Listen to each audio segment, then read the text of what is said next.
Bagaimana posisi terbaik dalam sholat bagi anak-anak? Anak-anak boleh berada di samping orang dewasa.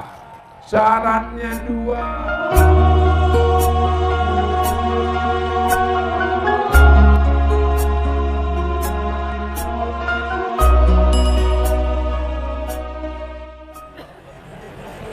Kami dari Sanggar Dakwah SMA Negeri 1 Tapung Hilir ingin minta sesuatu kenangan dari Ustadz. Sanggar dakwah kami belum memiliki nama. Untuk itu mohon kiranya Ustadz bisa memberi nama untuk sanggar dakwah kami. Nama sanggar dakwahnya Kuntum Khaira Ummah. Kamu adalah umat yang terbaik.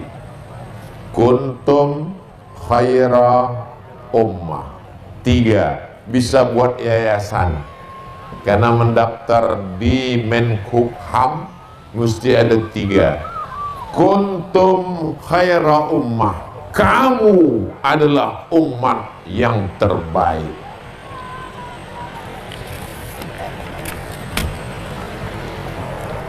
Izin tanya Pak Kiai, dalam satu desa ada lembaga yang ngurus dana kurban 12 kelompok. Satu kelompok 7 orang. Satu orang 1 tahun terkumpul 2.400.000. Jadi kalau dikalikan 2.400.000 kali 7 orang 16.800.000. 16.800.000 kali 12 201.600.000. Harga sapi per ekor berkisar 18 juta, 16 juta, 15 juta. Pertanyaannya, bolehkah uang 201.600.000 itu dibelikan sapi 12 ekor dengan harga sapi yang berbeda-beda? Jadi intinya uang per kelompok tersebut saling menutupi harga sapi yang ada. Lihat pada akadnya. Makanya akad di awal. Beda antara zina dengan nikah itu pada akadnya. Mohon maaf, beribu maaf. Beda antara akad konvensional dengan syariah itu pada akadnya. Saya serahkan uang berapa tadi? Saya serahkan uang 2.400.000 untuk membeli hewan kurban, lebih kurangnya untuk biaya operasional tunai sah.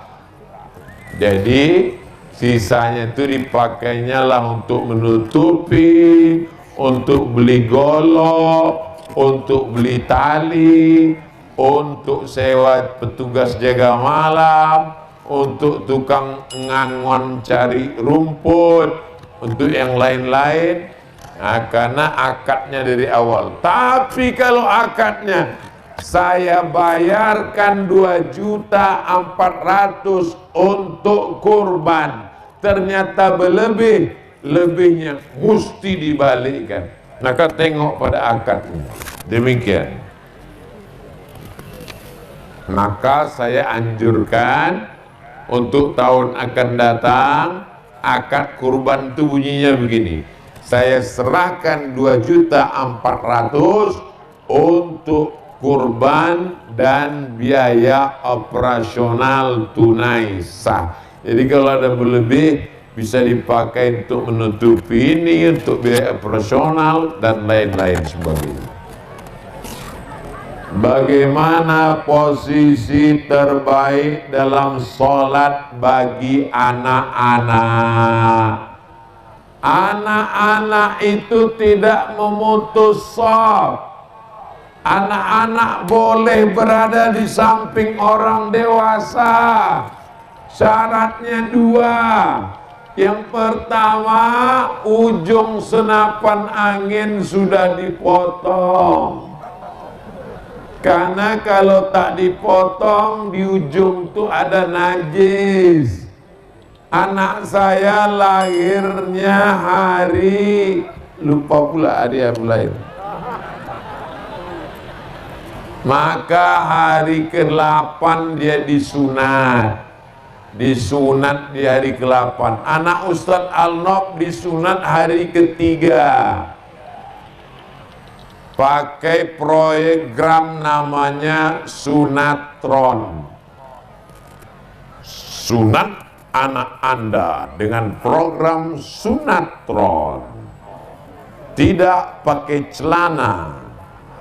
Sunat pagi sore, bisa akad nikah. Saking kan hebatnya Sunatron. Dipasangkan alat itu nanti copot sendiri dia. Jadi ibu daftarkanlah suami ibu yang gatal-gatal bisa disunat sekali lagi. Anak kecil tidak memutus shaf. Syarat pertama kalau dia udah bersunat. Yang kedua, toharohnya betul. Sekarang banyak anak MDA saya tengok bersuci wudhu tak betul. Dihidupkannya keran air. Mana pula wudhu macam itu? Hidupkannya keran air, sifat-sifatnya aja air itu. Itulah yang menyebabkan anak-anak itu tidak bisa disatukan dengan shaf dewasa. Dan tak mungkin pula kita angkat satu Satpol PP di pintu surau untuk menengok satu. Udah potong apa belum? Udah sana. Kau belum potong sini, kan tak mungkin. Jadi kalau ditanya bolehkah anak-anak berada di shaf orang dewasa? Boleh, kalau cukup 2 syarat. Sudah berkhitan dan dia bersih toharohnya. Tapi kalau dia masih nyangkut di 2, maka jalan keluar anak-anak dibuatkan shaf khusus di belakang. Masalahnya Pak Ustaz, kalau anak-anak ini dibuat shaf khusus di belakang, ributnya minta ampun. Tidak ribut, dijamin tidak ribut. Saya sudah nengok di Masjid Agung An-Nur, tidak ribut. Kenapa? Diangkat satu orang pakai jubah hijau, pakai rotan.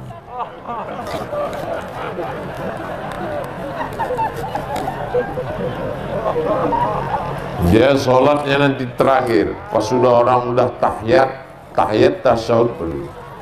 Jadi selesai sholat, saya pas mau pulang saya tengok dia megang rotan. Saya tanya, kau mau pukul anak-anak? Enggak bosan, enggak.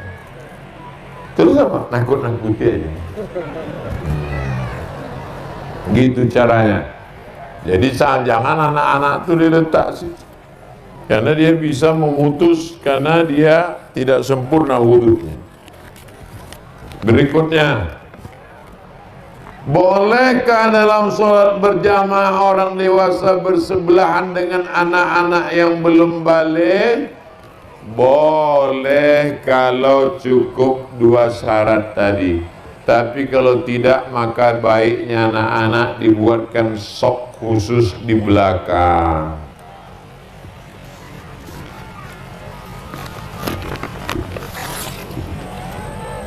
Saya senang menghadiri majelis ilmu, tapi kadang di majelis ilmu saya suka lupa dengan hal wajib seperti sholat tepat waktu.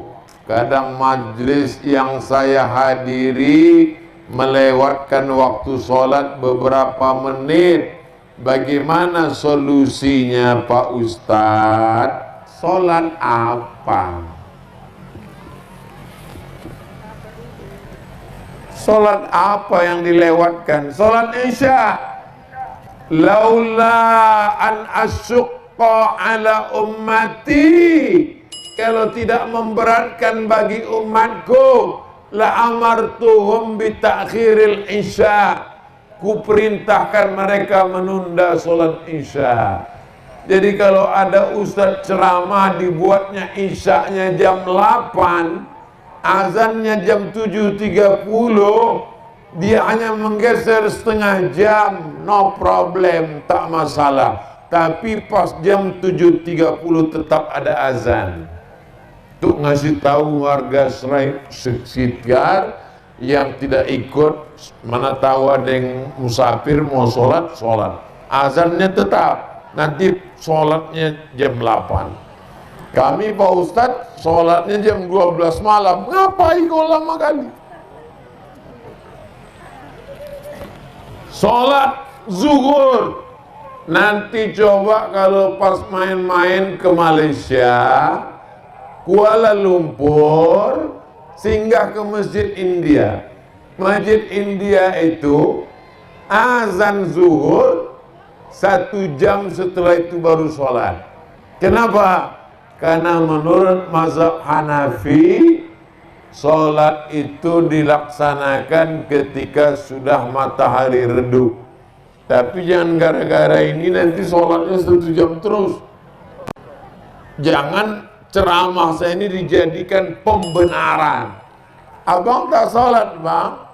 Kata Ustaz Somad, boleh sejam setelah. Ini kan syaratnya ada pengajian. Makkah Madinah setelah azan berapa lama baru iqamat? 30 menit, kecuali maghrib. Maghrib agak cepat sedikit karena waktunya pendek. Adapun yang lain 30 menit. Menunggu jamaah semua ramai datang. Tapi kalau sudah iqamat, maka kita laksanakan. Biasanya yang ditunda ini isya.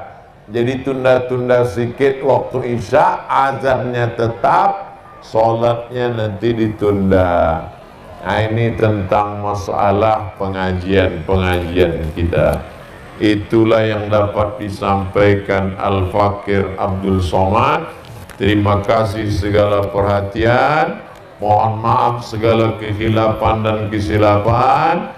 Di akhir majlis mari kita sama berdoa kepada Allah Subhanahu wa Ta'ala. Mudah-mudahan keluarga kita sakinah, mawaddah, warahmah. Anak-anak kita soleh dan solehah, diselamatkan kampung kita dari malapetaka, bencana, narkoba, perbuatan keji dan mungkar. Mati kita dalam keadaan la ilaha illallah Muhammadur Rasulullah ala hazihi niyah wa kulli niyatin salihah. Al-Fatihah.